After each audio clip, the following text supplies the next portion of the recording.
Selamat pagi semuanya. Saya Husein Hutagalung sebagai pengampu mata kuliah perilaku organisasi. Dan pada kesempatan ini saya akan memaparkan materi tentang fenomena organisasi. Baik, untuk mengawali kuliah perilaku organisasi ini, pertama-tama saya akan mengangkat tema tentang organisasi. Apa sih organisasi? Organisasi sering disebut-sebut ya, baik di masyarakat, di kantor, bahkan mungkin kalian sering mendengar kata-kata organisasi. Apakah organisasi itu hanya seperti yang kita lihat sebagai partai politik, organisasi masyarakat, organisasi keagamaan, dan lain-lain? Nah, kali ini saya akan menjelaskan.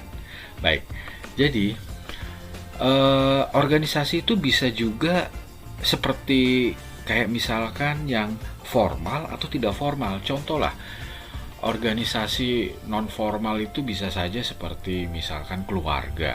Ya, keluarga juga bisa dikatakan sebagai organisasi sosial terkecil. Atau kalian saat ini berada dalam satu kelas, satu ikatan.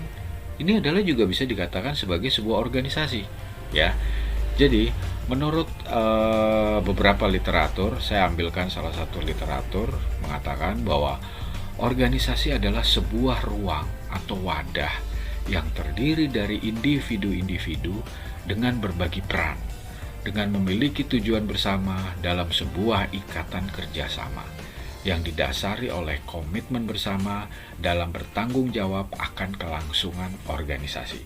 Nah, dari definisi ini, saya menggarisbawahi ada 5 kata penting. Yang pertama di sini komponen organisasi adalah ruang atau wadah. Itu yang pertama. Komponen keduanya adalah di situ ada berbagi peran. Dan komponen ketiganya adalah tujuan, bahwa dalam organisasi harus ada tujuan.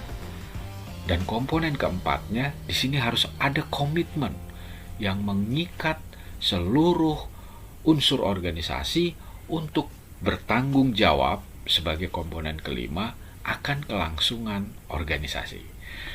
Tapi sebelum kita beranjak ke pembahasan lebih jauh, saya akan menampilkan sebuah film inspirasi tentang organisasi. Kita akan saksikan bersama.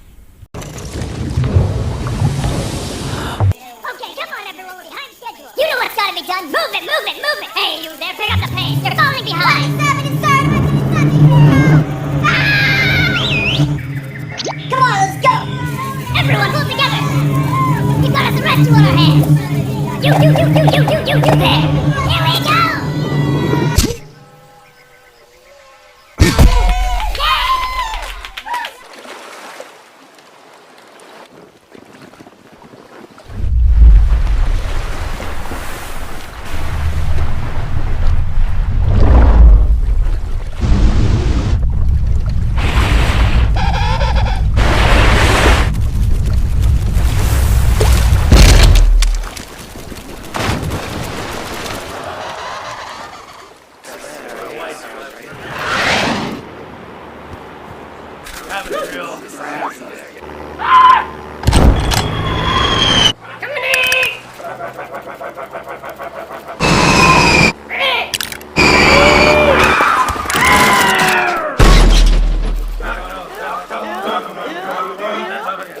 Baik, dari ketiga film inspirasi tersebut, ya, kita bisa lihat ya apa yang sudah tadi kita garis bawahi, kita bahas satu-satu. Ya, tadi ada 3 film inspirasi, yaitu yang menceritakan tentang sekumpulan semut yang melindungi diri dari hewan predator. Ya, terus film kedua tadi adalah sekumpulan penguin yang mencoba untuk menghindar dari serangan ikan hiu. Dan inspirasi ketiga tadi adalah sebuah film yang menceritakan tentang sekumpulan kepiting di pantai yang sedang mempertahankan diri dari serangan predator burung elang. Ya, nah dari 5 komponen itu kita bahas sama-sama. bahwa organisasi syarat yang pertama harus ada ruang atau wadah. Ruang atau wadah ini bisa bersifat formal, bisa bersifat informal. Ya, kita ambil contoh ruang itu ya ada yang ada di alam kita. Ya, seperti tadi mereka berada di alam, mereka bersatu. Bagaimana mereka menghindari atau mengantisipasi hal-hal yang mereka tidak inginkan, ya. Nah, yang kedua ini adalah komponen kedua adalah berbagi peran. Kita bisa lihat tadi bersama. Ketiga film inspirasi tersebut terlihat sekali ada pembagian peran. Yang pertama, ada peran follower yang akan mengikuti perintah dari seorang leader. Dan dalam organisasi itu harus ada peran. Jadi tidak semuanya leader dan tidak semuanya follower. Pasti ada leader dan ada follower. Dan yang ketiga, tadi harus ada tujuan. Tujuannya apa? Tujuannya bisa macam-macam.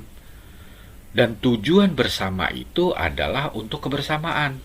Ya, bisa yang berupa tadi tujuannya adalah untuk menghindari serangan predator. Bisa juga tujuannya untuk mencapai sesuatu. Bagaimana menjangkau sesuatu yang itu harus dilakukan secara bersama. Dan yang keempat, di sini harus ada komitmen. Komitmen adalah sesuatu yang harus dipatuhi bersama, dimiliki bersama, dan dijalankan bersama. Kita ambil contoh, bagaimana komitmen mereka dalam mengantisipasi serangan predator tadi. Ya, para follower akan memiliki komitmen mengikuti perintah dari para leader. Karena kalau tidak, komitmen itu tidak akan tercapai dan akhirnya organisasi tidak mengalami tujuan secara maksimal. Dan yang terakhir, yang kelima, dalam organisasi itu harus ada tanggung jawab. Nah, tanggung jawab di sini bisa dianalogikan bagaimana setiap individu yang menjadi komponen organisasi memiliki tanggung jawab untuk keberlangsungan organisasi tersebut. Artinya, sustainable secara sosial, budaya, struktural, dan lain-lain. Nah, itu tadi kita bisa lihat bagaimana di tiga film inspirasi tersebut, tanggung jawab mereka adalah bersama, bagaimana mereka tidak hancur atau tidak hilang atau tidak punah atau tidak dicelakakan oleh para predator tersebut. Nah, jadi 5 komponen ini merupakan adalah yang menjadi sebuah syarat organisasi. Nah, coba kita akan jelaskan satu-satu. Jadi ruang atau wadah. Nah, eksistensi organisasi berada dalam suatu ruang atau wadah. Bisa yang bersifat formal atau non-formal. Ruang atau wadah dapat dibangun atas inisiatif bersama atau beberapa pihak saja yang akan menjadi pendiri atau founder organisasi tersebut. Bisa saja ruang atau wadah tidak perlu dibentuk, artinya sudah ada terlebih dahulu sebelum kesadaran anggota organisasi tersebut muncul, seperti contoh organisasi masyarakat dan sebagainya. Contoh, apakah masyarakat harus membentuk ruang atau wadah, contoh masyarakat desa menjadi sebuah organisasi desa? Kan tidak. Desa sudah ada sebelum mereka lahir, bahkan sebelum mereka sadar bahwa mereka terikat dalam organisasi desa. Nah, seperti itu yang dimaksud dengan ruang atau wadah. Nah, dalam hal ini juga tadi sudah disampaikan sedikit tentang berbagi peran. Jadi walaupun biasanya organisasi memiliki semangat kebersamaan dari masing-masing komponennya, tetapi tetap saja di dalamnya terdapat pembagian kerja atau pembagian peran yang berbeda-beda. Ada yang sekedar hanya berfungsi sebagai follower, seperti tadi juga disampaikan, tapi juga ada yang berperan sebagai leader dalam menjalankan lajunya organisasi. Pembagian tersebut harus menjadi kesepakatan bersama, agar organisasi berjalan secara efektif dan efisien. Nah, bagian ketiga, tadi ada tujuan bersama. Jadi, walaupun dalam organisasi memiliki pembagian peran yang secara struktur berbeda, tetapi pada dasarnya organisasi memiliki tujuan bersama. Pembagian peran tersebut yang pada dasarnya menjadikan tujuan bersama sebagai prioritas utama, sebagai upaya efektivitas berjalannya sebuah organisasi dalam mencapai tujuan bersama. Nah, yang keempat tadi juga sudah disampaikan, komitmen. Apa sih komitmen? Komitmen adalah suatu sikap setia dan harus menerima berbagai ketentuan dalam sebuah organisasi, di mana kesediaan untuk terlibat secara aktif dalam menjaga keberlangsungan suatu organisasi. Komitmen dalam organisasi terdiri dapat berupa komitmen diri, komitmen antar komponen individu, komitmen pada pemimpin organisasi, dan yang terpenting adalah komitmen terhadap kewibawaan organisasi. Dan ini harus menjadi sebuah tanggung jawab yang dipikul oleh masing-masing komponen organisasi. Dan yang terakhir di sini adalah tanggung jawab. Jadi adalah sebuah sikap dari upaya menjaga keutuhan dan kelangsungan sebuah organisasi. Sikap ini harus menjadi dasar dari masing-masing individu organisasi untuk menumbuhkan semangat dan upaya masing-masing komponen berusaha bersama menghadapi berbagai tantangan dan persoalan organisasi. Nah, dari paparan yang singkat ini, saya yakin teman-teman semua sudah mulai paham apa sih organisasi, ya. Nah, saya coba akan memberikan sebuah film inspirasi lagi yang di sini adalah kelihatan sekali bahwa organisasi itu berjalan ketika 5 komponen itu berperan aktif, ya. Baik, kita saksikan bersama sebuah film inspirasi yang berjudul Sabadell.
Baik, coba kalian perhatikan tadi ya, dalam paparan atau inspirasi di film terakhir, ini terlihat sekali kan, bahwa itu bisa dikatakan sebagai organisasi. Di situ ada ruang atau wadah, berbagi peran. Ada yang memainkan selo, trompet, dan macam-macam alat-alat permainan lain yang muncul sebagai sebuah organisasi yang bertujuan menciptakan orkestra dengan suara yang cantik. Komitmennya apa di sini? Tadi ada pemimpin, ada leader yang mengatur tinggi, rendah, bahkan kembali lagi untuk menyesuaikan nada. Ini adalah komitmen yang harus dilakukan oleh komponen organisasi, ya. Bahkan di situ ada penurunan-penurunan, penyesuaian nada untuk bagaimana orkestra nada-nada indah ini secara sustainable menjadi tujuan bersama organisasi. Baik teman-teman, saya rasa inilah materi saya tentang organisasi. Nanti kita di berikutnya akan membahas lagi tentang apa saja itu di dalamnya perilaku organisasi yang minggu depan akan kita sambung lagi. Baik, terima kasih atas perhatiannya. Salam sehat selalu dan semangat selalu. Sukses untuk kita kalian. God bless you all. Thank you.